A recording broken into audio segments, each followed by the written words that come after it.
All right, so you're heading to work or you're at work and you want to add sort of healthy things into your day for snacks. And I think this is the one that gets, we talk about this an awful lot, but I don't think we can ever talk about it enough, Trish, because people still make bad choices at the office for what they're drinking and eating through the day. And it's easy to change that. Absolutely. So one of the things that I've brought with me today is lemon water. And I think we forget that lemons in the fridge need to come out and go on to into our tummies.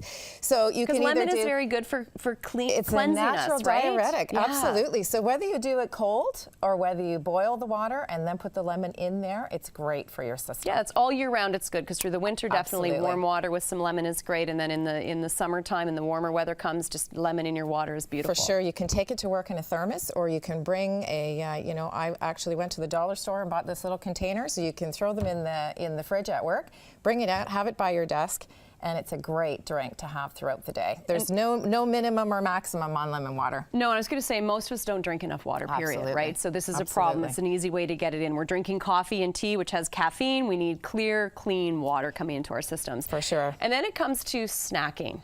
So I think a lot of the times we tend to, the vending machine's a little too close, or we just pick easy things at home that probably aren't the best for us. Well, one of the nice things that you can do is you can boil some eggs and you can bring them to work. The nice thing is a hard-boiled egg is all ready and raring to go. All you have to do is crack the shell and eat it at the office, whether you're looking for that 11 o'clock snack or 3 o'clock in the afternoon. It's really a great alternative. I always say, however, away from others because they don't smell the greatest. That's true. It's the unfortunate part about egg and hard-boiled eggs is that they're a little stinky when you first crack them, but so good for you and a great way to get in some protein. And they have a great natural ingredient, which is good for your eyesight. Really? So really great if you're working on the computer all the time. You might want to consider having some hard-boiled eggs when you're at work. Have at least an egg a day then, right? Yeah, It'll help you out. And then nuts sure. are a good one. And people often shy away from nuts because they think they're too high in fat and calories because they're looking at just calorie intake. Absolutely. These are so good for you, and they give you so much more than just filling the tummy. For sure. One of the nice things about nuts is that it has great natural fat, and we all need fat in our diet, even though we're being very conscious of what we put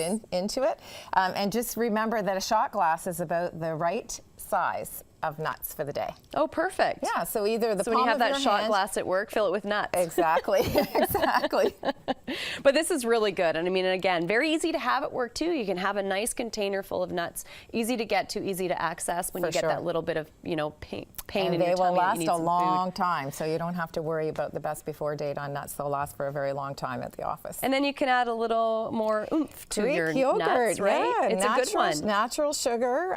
You can add almonds or fruit or honey to make it a little more sustaining. But that's a really great choice if you need something at 3 o'clock in the afternoon before you go home to dinner. I'm a terrible one for looking for the chocolate at that time of day. Well, totally. That's what I was going to say. A really good alternative is going for some Greek yogurt and throwing on some nuts and seeds, and you're good to go. And I've occasionally thrown in like the dark cocoa, like 70–75% cocoa chocolate chips, right? Just to get that little bit of chocolate and sort of make it feel like it's a treat, right? Because we're often looking for that. So, for sure. And then this one I always find is a tough one is your vegetable juice, right? Because first of all, you should make sure it's low in sodium, so then it doesn't have that real salty taste that helps a lot of people swallow it. But this is very good for you if you can get one. And there's some great places that have juicers. There's lots of people that are now having juicers at work, and so the only thing that you have to be cautious of with juice is only have 8 ounces of juice. 6 to 8 ounces. Okay. Because otherwise you'll have an awful lot of calories in one little glass. So believe it or not, that's 6 ounces of tomato juice there. And it actually looks like a lot. Yeah, it did. I was going to say, I mean, that would be plenty, but it's a great way to also get vegetables into your day if you're not the best at eating them. Absolutely. You can drink them, right? Absolutely. At least it's going down quickly. Good alternative. So I get my spinach and I throw it into my smoothie, and then I don't have to worry about eating it. That's right. All really good ideas. And how do we get into this routine? Because I think people will start off and they're like, I'm going to do this, but then are we able to stick with it? You know what I always tell the folks that I work with is that you have to plan.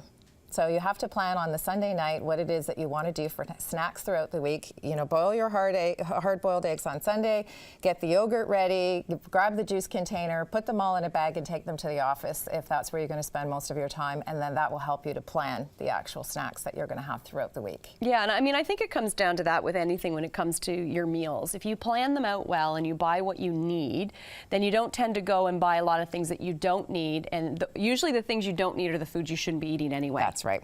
And they always say shop the edges in the grocery store, right? Yes. So if you stay away from the aisles, you'll be in the natural food area, which is actually the best for you.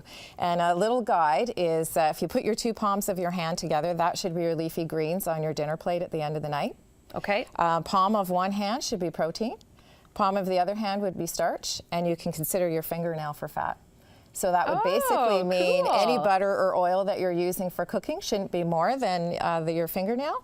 And then that sort of gives you a really good gauge when you get to your dinner plate and you have a look at your hands and have a look at your plate, and if they match, you're good to go. Perfect, Trish. Thank you so much. Great pleasure. information. Good, just to keep us thinking, right? I mean, I think that's what it's all about. And if you want to take it one step further, take up a diary of change. Phase2wellness.com is where you can go for more information. And this will have a lot of good information in there to help get you on the right track. All right. So